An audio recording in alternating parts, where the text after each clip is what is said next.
Assalamualaikum warahmatullahi wabarakatuh. Halo anak-anak, bertemu kembali dengan Ibu Dwi Lucy Riyaduna. Pada pertemuan kali ini kita akan membahas materi biologi kelas 10 semester genap pada bab Animalia, khususnya filum, moluska, dan Echinodermata. Anak-anak, seperti yang sudah kita bahas, Kingdom Animalia masuk ke dalam KD 3.9 dan 4.9 dengan indikator pencapaian kompetensinya dapat kamu baca sebagai berikut. Mari langsung saja kita membahas filum moluska. Moluska adalah hewan bertubuh lunak, namun sebagian besar menyekresikan cangkang pelindung keras yang terbuat dari kalsium karbonat. Siput, tiram, serta gurita dan cumi-cumi semuanya adalah moluska. Kebanyakan moluska hidup di laut, walaupun beberapa mendiami perairan tawar dan ada pula beberapa siput hidup di daratan. Semua moluska memiliki bangun tubuh yang serupa, walaupun kelihatan tampak berbeda. Moluska merupakan hewan triploblastik selomata, yaitu memiliki 3 lapisan tubuh yang dilengkapi dengan rongga tubuh sejati pada fase gastrula. Tubuhnya bersimetri bilateral dan tidak berruas-ruas. Tubuhnya memiliki 3 bagian utama, yaitu kaki yang berotot, biasanya digunakan untuk bergerak, massa visceral yang terdiri dari sebagian besar organ internal, dan mantel berupa lipatan jaringan yang membungkus massa visceral dan menyekresikan cangkang jika ada. Banyak moluska menangkap makanan dengan organ pemarut yang mirip sabuk, disebut radula, untuk menggerus makanan. Kebanyakan moluska memiliki jenis kelamin yang terpisah, dan gonadnya, baik ovarium atau testis, terletak di dalam massa visceral.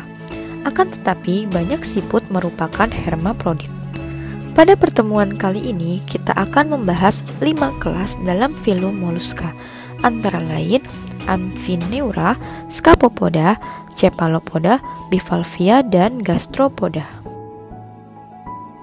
Kelas yang pertama yaitu Amphineura, atau disebut juga Polyplacopora. Contoh hewan pada kelompok ini adalah kiton, yang memiliki karakteristik antara lain hidupnya di laut, memiliki cangkang dengan 8 lempengan, lokomosi atau pergerakan dengan kaki, memiliki radula yang berperan sebagai gigi, dan tidak berkepala. Tubuh kiton berbentuk oval dan tidak berruas-ruas. Biasanya kiton melekat di bebatuan di sepanjang pesisir selama pasang surut. Kaki kiton sangat kuat melekat pada bebatuan, sehingga disebut juga mangkok pengisap. Makanan kiton adalah alga yang biasa menempel pada permukaan bebatuan. Berikut ini adalah gambar dari struktur tubuh kiton. Yuk perhatikan. Kelas kedua adalah Scapopoda. Disebut juga siput taring karena memiliki bentuk cangkang yang mirip gading gajah atau taring, berwarna putih atau kekuningan. Cangkang hewan ini terbuka pada ujungnya. Siput taring hidup dengan membenamkan diri pada pasir atau lumpur di laut. Contohnya adalah Dentalium. Kelas ketiga adalah Cephalopoda. Contoh hewan pada kelas ini yaitu cumi-cumi, gurita, sotong, dan nautilus. Hewan ini hidup di laut, kepala dikelilingi oleh tentakel pencengkram, biasanya dengan pengisap, memiliki cangkang eksternal, internal, dan ada pula yang tidak ada. Mulut dengan atau tanpa radula. Lokomosi atau pergerakan dengan semburan pendorong menggunakan sifon yang terbentuk dari kaki. Cephalopoda merupakan predator yang aktif. Mereka menggunakan tentakelnya untuk mencengkram mangsa yang kemudian digigit dengan rahang serupa paruh dan dilumpuhkan dengan racun yang ada dalam ludahnya. Kaki Cephalopoda telah termodifikasi menjadi sifon aliran keluar yang berotot dan bagian dari tentakel yang terletak di kepala, sehingga Cephalopoda sering disebut memiliki kaki di kepala. Mantel menutupi massa visceral cephalopoda, namun cangkang tereduksi dan menjadi cangkang internal pada cumi-cumi dan sotong atau lenyap sama sekali pada banyak gurita. satu kelompok kecil cephalopoda bercangkang yaitu Nautilus masih sintas hingga kini. Cephalopoda adalah satu-satunya moluska dengan sistem sirkulasi tertutup. Mereka juga memiliki organ-organ indera yang berkembang baik dan otak yang kompleks. Kemampuan untuk belajar dan berperilaku secara kompleks mungkin lebih penting bagi predator yang bergerak cepat daripada bagi hewan yang menetap atau sesil. Berikut ini struktur tubuh dari cephalopoda. Beberapa contoh hewan cephalopoda dapat kamu lihat pada slide berikut. Kelas yang keempat adalah gastropoda. Contoh hewan ini antara lain siput, siput laut telanjang, dan bekicot. Hewan gastropoda hidup di laut, perairan tawar, ataupun darat. Berkepala, tubuhnya simetris, biasanya memiliki cangkang yang mengumpar, ada pula yang cangkangnya tereduksi atau tidak ada. Lokomosinya dengan kaki dan memiliki radula. Sekitar 3/4 dari spesies moluska yang masih ada adalah gastropoda. Karakteristik yang khas dari kelas ini adalah proses perkembangan yang disebut torsi. Ketika embrio gastropoda berkembang, massa visceralnya berotasi hingga 180 derajat, menyebabkan anus dan rongga mantel hewan itu melipat ke atas kepalanya. Setelah torsi, beberapa organ yang sebelumnya bilateral bisa mengalami reduksi ukuran, sementara organ yang lain mungkin hilang pada salah satu sisi tubuh. Kebanyakan gastropoda memiliki satu cangkang spiral tunggal yang menjadi tempat persembunyian hewan apabila terancam. Cangkang seringkali berbentuk kerucut. Kebanyakan gastropoda memiliki kepala yang jelas dengan mata pada ujung tentakel. Gastropoda seringkali meninggalkan jejak lendir ketika bergerak atau lewat. Gerakan kakinya pun bergelombang dan sangat lambat. Hewan ini memakan alga atau tumbuhan, namun beberapa kelompok merupakan pemangsa yang radulanya termodifikasi untuk mengebor lubang pada cangkang moluska yang lain atau untuk mencabik-cabik mangsa. Siput darat tidak memiliki insang, dan sebagai gantinya, lapisan rongga mantel berfungsi sebagai paru-paru yang menukarkan gas-gas pernafasan dengan udara. Berikut ini struktur tubuh gastropoda. Kelas yang terakhir pada moluska adalah bivalvia atau pelesipoda. Contoh hewan ini antara lain kima, kerang, remis, dan tiram. Hewan-hewan bivalvia hidup di laut dan perairan tawar, memiliki cangkang pipih dengan dua belahan, kepala tereduksi, mempunyai insang berpasangan, tidak ada radula, kebanyakan merupakan pemakan suspensi, dan memiliki mantel yang membentuk sifon. Bivalvia yang berarti cangkang sepasang dihubungkan oleh engsel pada garis tengah dorsal dan otot-otot aduktor yang kuat mengatupkan kedua cangkang rapat-rapat untuk melindungi tubuh hewan yang lunak. Beberapa bivalvia memiliki mata dan tentakel-tentakel pengindra di sepanjang tepi luar mantelnya. Rongga mantel bivalvia memiliki insang yang digunakan untuk pertukaran gas sekaligus menangkap makanan pada kebanyakan spesies. Mereka memerangkap partikel-partikel makanan yang halus di dalam mukus yang menyelubungi insangnya, dan silianya kemudian mengantarkan partikel-partikel makanan itu ke mulut. Air memasuki rongga mantel melalui sifon aliran masuk, melewati insang dan kemudian keluar dari rongga mantel melalui sifon aliran keluar. Kebanyakan bivalvia hidup menetap atau sesil. Cangkang bivalvia terdiri dari bagian periostrakum, terluar, prismatik, tengah, dan nakreas, dalam. Periostrakum merupakan lapisan tipis dari zat tanduk yang dihasilkan oleh tepi mantel. Periostrakum yang merupakan lapisan terluar berfungsi untuk melindungi cangkang dari asam karbonat dalam air dan memberi warna cangkang. Prismatik merupakan lapisan tengah yang terdiri dari kristal-kristal kalsium karbonat dari materi organik yang dihasilkan oleh tepi mantel. Nakreas merupakan lapisan mutiara yang dihasilkan oleh seluruh permukaan mantel. Lapisan ini memiliki materi organik lebih banyak daripada prismatik. Lapisan ini tampak berkilauan dan banyak terdapat pada kerang atau tiram mutiara.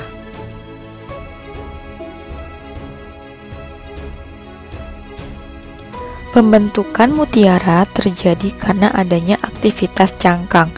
Jika ada benda asing yang ada di luar tubuh, seperti butiran pasir atau suatu parasit yang sengaja masuk ke dalam cangkang, maka akan disimpan dalam suatu kantung kecil dalam mantel. Di mantel banyak disekresikan nakreas oleh lapisan epitelium kantung tersebut. Sedikit demi sedikit nakreas melapisi partikel atau benda asing tersebut. Dalam waktu kurang lebih 4 tahun, partikel dan lapisan nakreas itu telah menjadi mutiara. Baiklah, kelima kelas moluska telah kita pelajari.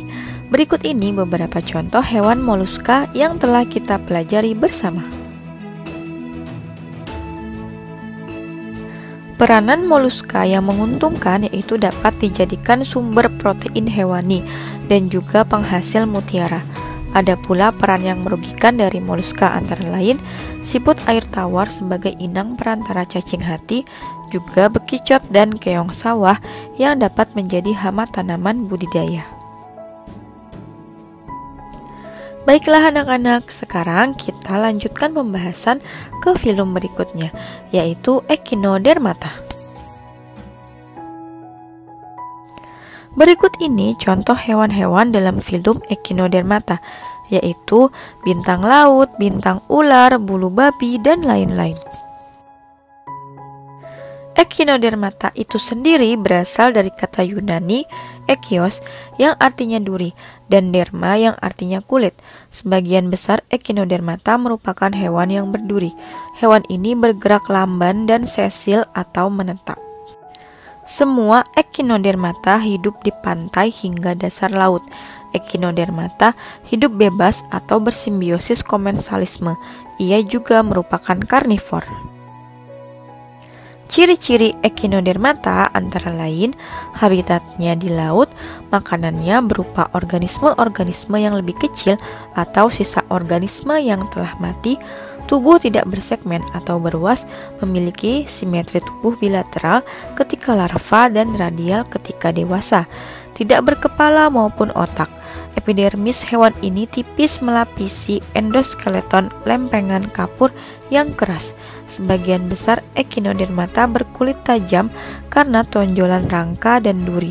Salah satu ciri yang unik dari Echinodermata adalah sistem pembuluh air yang dikenal sebagai ambulakral, yaitu jejaring kanal hidraulik yang bercabang-cabang menuju penjuluran yang disebut kaki tabung, berfungsi untuk lokomosi, mencari makan, dan pertukaran gas. Reproduksi seksual Echinodermata biasanya melibatkan individu jantan dan betina terpisah yang melepaskan gamet-gametnya ke air. Pada pertemuan kali ini, kita akan membahas 5 kelas dalam filum Echinodermata. Kelas yang pertama yaitu Asteroidea atau bintang laut. Tubuhnya berbentuk bintang dengan lengan majemuk, mulut mengarah ke substrat.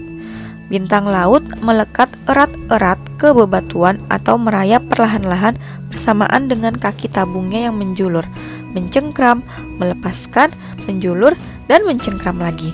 Bintang laut juga menggunakan kaki tabungnya untuk mencengkram mangsa seperti kima dan tiram. Bintang laut dan beberapa Echinodermata yang lain memiliki kemampuan regenerasi yang cukup besar. Ia dapat menumbuhkan kembali lengannya yang hilang. Kelas kedua yaitu Ophiuroidea atau bintang mengular, memiliki cakram pusat yang jelas, lengan yang panjang dan fleksibel, sistem pencernaan tidak sempurna. Mereka terutama bergerak dengan mencambukkan lengan-lengannya dalam gerakan yang mirip ular. Kaki tabungnya dapat digunakan untuk mencengkram substrat. Beberapa spesies merupakan pemakan suspensi, sedangkan yang lain merupakan predator atau pemakan bangkai. Kelas ketiga yaitu Echinoidea, bulu babi dan dolar pasir. Bulu babi kira-kira berbentuk bulat, sedangkan dolar pasir berbentuk cakram pipih. Tidak berlengan, 5 deret kaki tabung memungkinkan pergerakan yang lamban. Mulut dikelilingi struktur yang kompleks dan serupa rahang.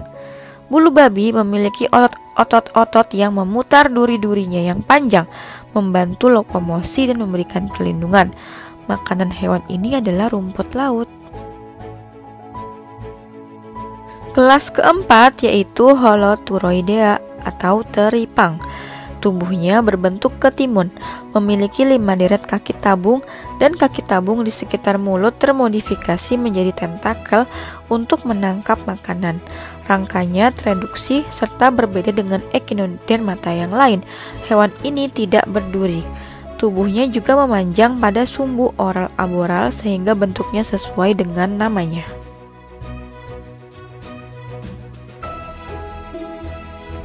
Peranan Holoturoidea antara lain, teripang kecil dapat dikeringkan dan dapat dijadikan bahan makanan seperti kerupuk atau bahan sup. Dapat juga digunakan sebagai pengobatan alternatif. Teripang mengandung kolagen sehingga dapat dijadikan obat sirosis hati dan lain-lain. Kelas terakhir yaitu Crinoidea atau lili laut dan bintang bulu. Memiliki lengan yang berbulu di sekitar mulut yang mengarah ke atas. Ia juga memakan suspensi. Lili laut hidup melekat ke substrat dengan tangkainya, sementara bintang bulu merayap ke sana sini menggunakan lengan-lengannya yang panjang dan fleksibel. Lengan mengelilingi mulut yang menghadap ke atas menjauhi substrat.